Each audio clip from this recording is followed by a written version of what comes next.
جب ہندوستان اور پاکستان کے درمیان جنگی تناؤ اور line of control per fire بندی کے دعوے صرف کاغذوں پر ہی نظر آ رہے ہیں، ایسے میں ملک کے اندرونی امن کو کچھ لوگ جان بوجھ کر تہے و بالا کرنے پر تلے ہوئے ہیں۔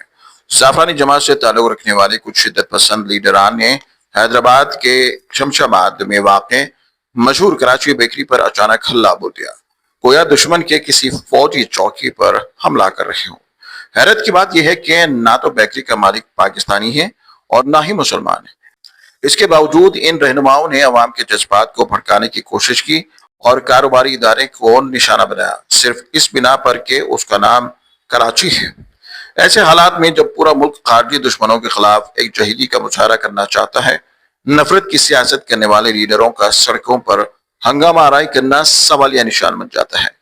یہ لوگ اپنے آپ کو وطن کا سب سے بڑا وفادار ثابت کرنے کے لیے بے گناہوں کو نشانہ بنا رہے ہیں، جبکہ اصل دشمن سرحدوں پر موجود ہے۔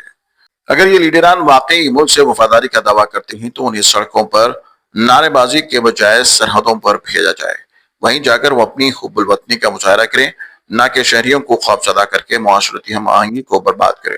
ایسے حملے نہ صرف ملک کے اندرونی امن کو متاثر کرتے ہیں بلکہ عالمی سطح پر بھی ہندوستان کی شبیہ کو نقصان پہنچاتے ہیں۔